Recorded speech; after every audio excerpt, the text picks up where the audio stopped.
mas com a confiança de quem está pronto para o combate. Viver é também estar preparado para as situações difíceis.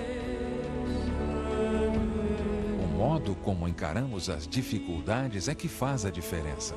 Às vezes nos perguntamos: como enfrentar as mudanças radicais que se apresentam diante de nós? Como atuar num novo cenário, onde coisas que fazíamos também precisam ser reaprendidas? Strength and honor.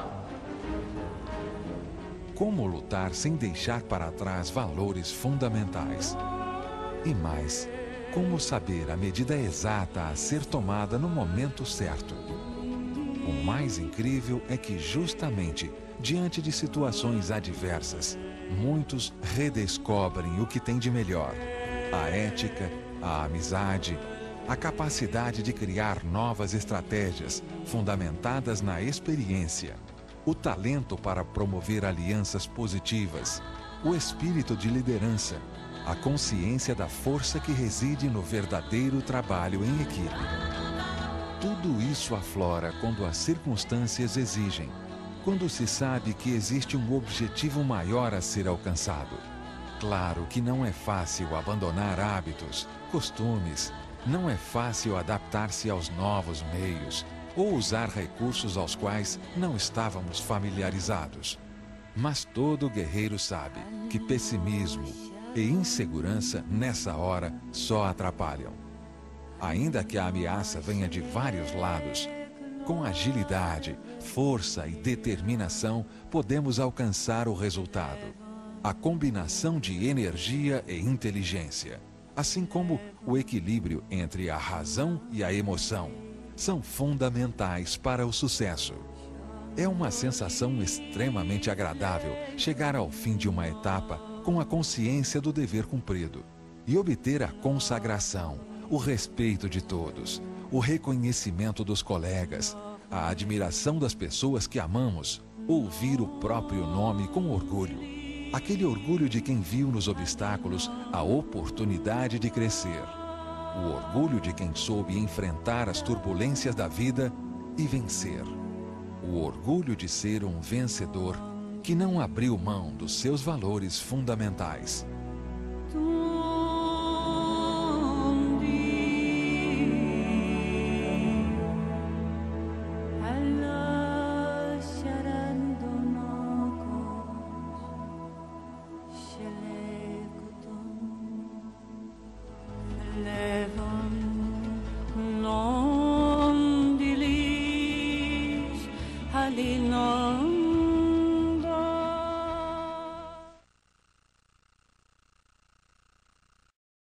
Para um dos dois palestrantes. Pode deixar a vergonha de lado e aproveitar. Quem? Aqui na frente, ó. Espera o microfone chegar aí. Vamos lá. Boa noite. Minha pergunta é para a Estela, para acompanhar a palestra dela, não pude acompanhar dele. E é saber se o processo de coach é um processo encorajador também. É um treinador que me encoraja aos meus objetivos. Emerson. Seu nome? Emerson. Emerson. Sim, o processo de coaching precisa ser feito por uma pessoa encorajadora. Né? Como disse o Marcelo, até pela modelagem, nós procuramos isso. Nós precisamos ter parceiros que você considere uma pessoa encorajadora, né? Entusiasmada, que você possa também olhar para ela e falar: não, eu acredito, eu vou chegar lá. Então isso é fundamental, o perfil do profissional. É óbvio que você pode se identificar com um profissional que para você seja encorajador, mas a postura do profissional é muito importante. Que seja uma pessoa verdadeiramente otimista, que acredite naquilo que ela está te falando, e você vai perceber se isso é verdadeiro ou não. Então é super importante. Mais perguntas? Lá atrás, ó, e aqui também. Aqui desse lado. Marcelo, Estela, boa noite. Meu nome é Cláudia, eu faço parte do curso de secretariado. A minha pergunta é, exatamente qual a diferença do coach e do psicológico? Que eu percebi pela palestra que vocês levam alguma coisa também pelo lado psicológico. qual seria a diferença do coach e um estudo psicologicamente, um perfil psicologicamente falando de cada cliente que vocês tratam?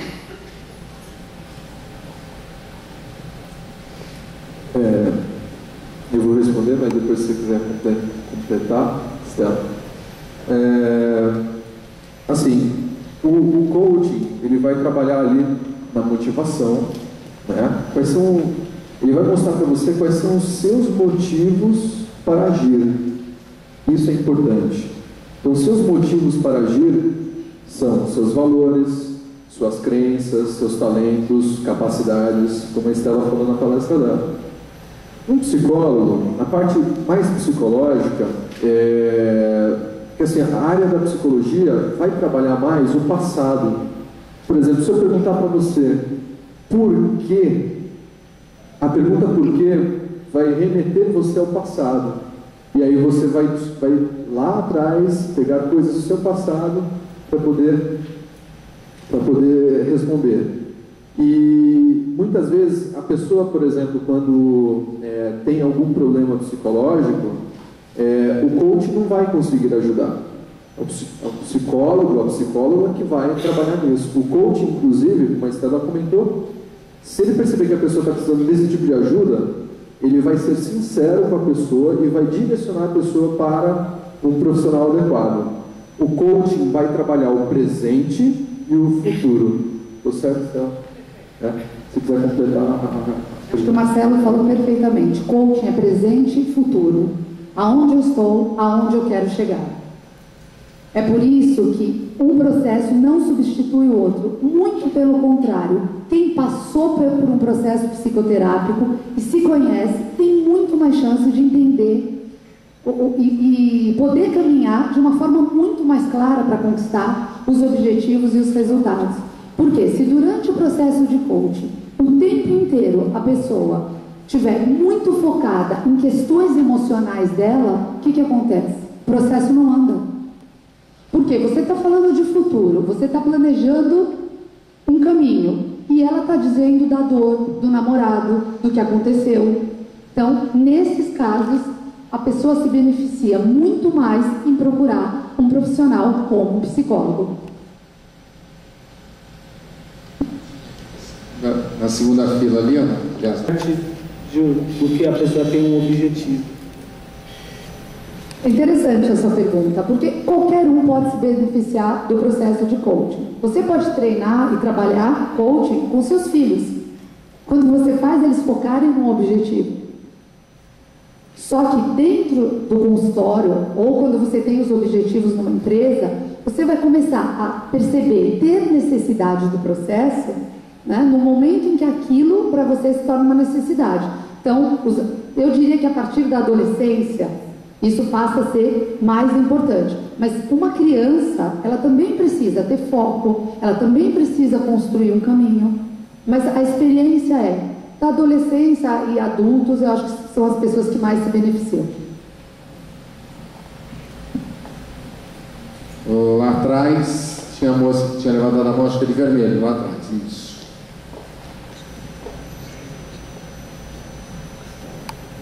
Primeiramente, boa noite a todos.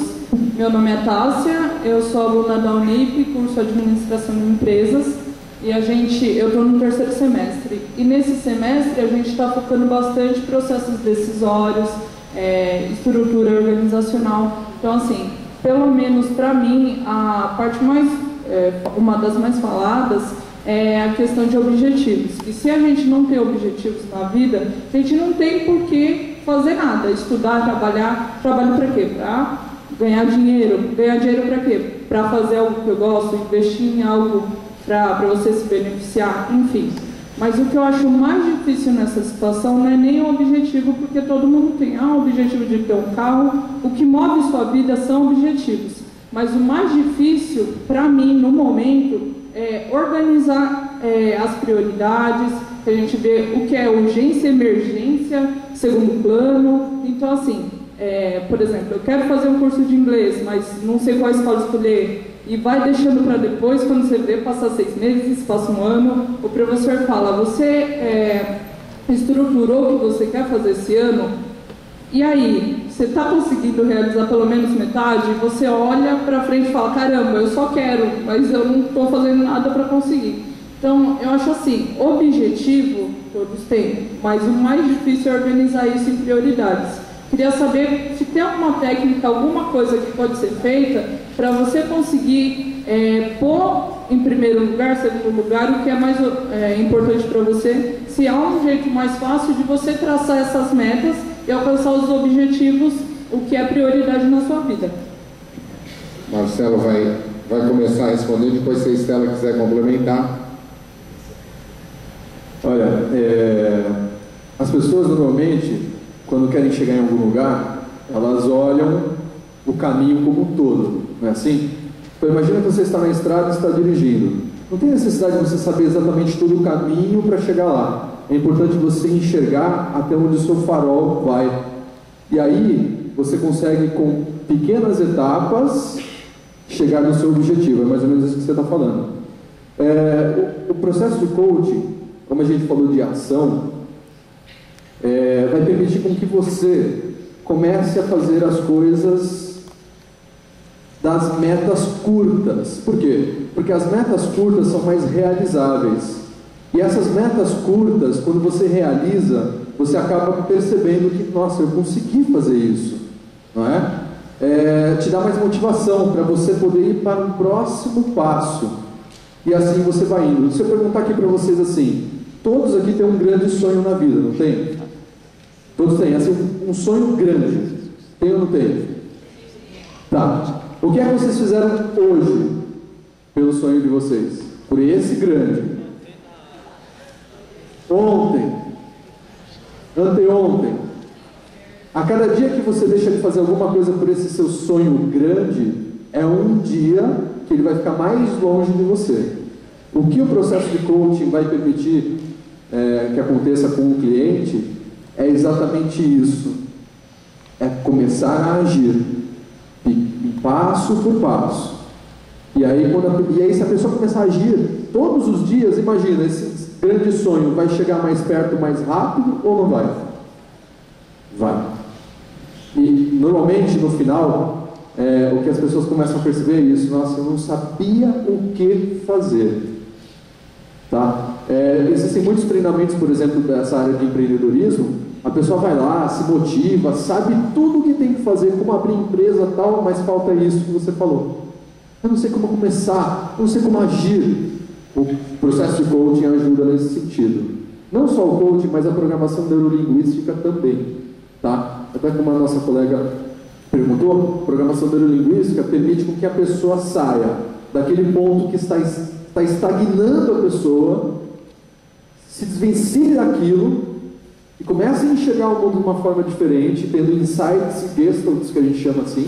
E a partir daí, depois o coaching vem com uma técnica mais sólida para a pessoa poder começar a trabalhar. Total. Respondido, obrigada. Falou sobre o foco, né? Se você tem foco, você consegue desenvolver. E eu acho que o mais difícil é você começar, né? Se você não começa a fazer, nunca vai fazer nada. Obrigada. Obrigado a você. Tempo pré-determinado para se passar por um processo de coaching, um processo de PNL, um tempo que dure isso, e em média, por um alto, assim, quanto a pessoa gastaria, não gastaria, né? Porque ela investiria nesse processo. Quer começar, Estela? Como eu falei para vocês no início, eu tenho uma experiência clínica, né? Eu sou psicóloga, eu falei para vocês, coach, e eu trabalho no consultório há 15 anos. Então, o que eu faço? Quando alguém me procura para passar por um processo de coaching, sim, geralmente na entrevista, quando eu conheço a necessidade, eu entendo o objetivo dela, eu estipulo um tempo que varia entre 8 e 12 sessões. Tá? Então, esse é o tempo que eu tenho com o meu cliente.